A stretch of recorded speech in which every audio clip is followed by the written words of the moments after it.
Hello and welcome to this edition of Halcyon Blink. My name is Lorne Risley. I'm going to be your host for this episode. And in this edition, let's talk about some animation. Don't get a chance to talk about animation very often because there's not many animated films that I think people should be listening to or paying attention to. Green Lantern, First Flight. The Green Lantern ring is a complex tool. It takes someone with fierce concentration. I think I pretty much got the hang of it. He's got the hang of it. These nuts. Got him! Take you back a couple of years, Ryan Reynolds has offered a script for the Green Lantern. Hal Jordan's the character. It seems perfect. It seems like a match made in heaven, and then they went Hollywood. No! Why was this a particularly bad film? Well, a couple of reasons. Number one, they forgot what an entertaining plot is, and number two, they forgot what power levels are. Essentially, the mad scientist character has about as much power as Parallax, the fear entity, which is the weakness of every single Green Lantern ring, and yet Hal Jordan, having had no prior instruction beyond 1 or 2 days on Oa, is able to fling the thing into the sun. Doesn't anyone notice this? I feel like I'm taking crazy pills! Yeah, whatever. Point being though is that the film lacked imagination. First Flight, on the other hand, doesn't lack imagination, but it certainly knows what it needs to be. Why do I say that? Well, the film kicks off with Hal Jordan getting the ring. You've got to have the origin story. It's called First Flight, do keep up. The film then progresses to Hal Jordan having had the Lantern ring for long enough to get a mastery of it on his own. It shows his aptitude. It shows that he has a natural talent based on his lack of fear and his sheer willpower. Listen, buddy, I didn't ask for this ring. You want it back? Take it, because I've had just about enough of this crap. That enter.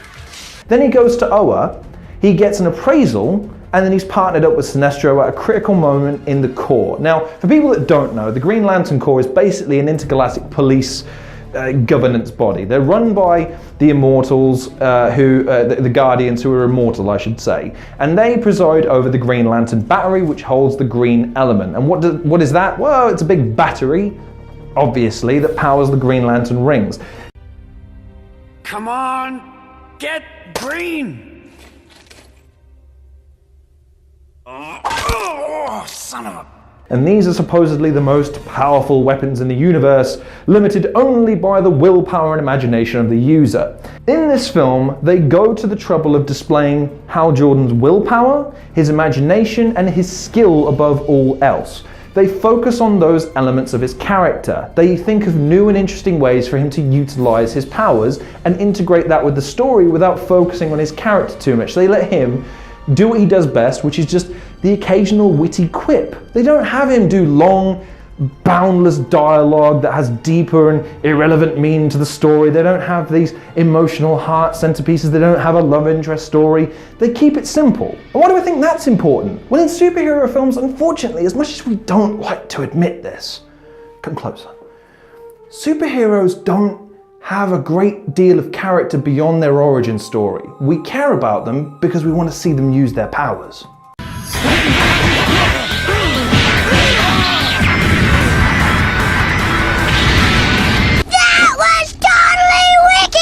So when they're not using their powers, with the greatest respect, they're not all that interesting. Now, in the years gone by, a lot of producers, especially on the Marvel television series on Netflix and Amazon and so on and so forth, have gone to a great deal of trouble in trying to expand and flesh out the characters to make you care about them, and they've done an excellent job.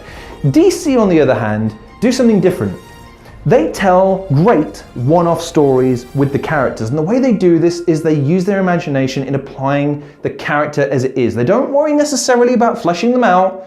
They just focus on what the character is, does, and is defined by, and applies it to a story. And I would argue they have great success when they stick to this formula, and this film is a classic example. As the film progresses, Hal Jordan becomes more and more entrenched and meshed with this story of mystique and intrigue as people are starting to unearth these rumors about the yellow entity and Parallax. Now, while they don't directly reference him in the film, it's insinuated at the end of the film in a post-credit scene that he'll make an appearance in a future event. However, the film focuses on Sinestro, his fall from grace, and again does such a better job of explaining it, given it in the live-action film. He just is kind of evil but good, and then at the end finds the ring, the yellow ring becomes Yellow Sinestro, end of film. I mean, for audiences not familiar with the character, they had no idea what they were watching. In this film, it's gradual, but it's always there. The way I would equate it to is Denzel Washington's character in Training Day. He's evil throughout the film, it's incrementally getting worse. Guardian Council, if I may speak. Please, Sinestro. The lantern of Sector 1417 is recognized. Thank you, Appa Aliapsa. I'd like to make a proposal.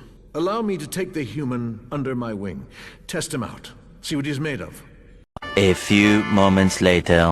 But I could use someone like you who has the stones to get things done. While the gnomes banish you, I offer you power, more power than you can imagine. 2 hours later. How dare you! It's an affront to him! Shut your mouth, you stupid little troll! And as the film progresses, it builds to a satisfying crescendo, a battle at epic proportions that really highlights the power and capabilities of a Green Lantern when he's got enough willpower and enough imagination. The set piece of this film, that's what I would feel is the coolest use of this, is where Hal Jordan extends one ring one side, another ring the other, and pulls 2 planets together to crush a yellow power ring battery. Now, if that's not a great exhibition of both imagination and cool animation, I don't know what is. Green Lantern First Flight is the film that the Green Lantern film should have been. DC had a winning formula on their hands and they had it sat in their animation department and they didn't use it. This film is an 8 out of 10 in an animation sense. The live action film is a 5. It's mediocre, boring, and the graphics are wank.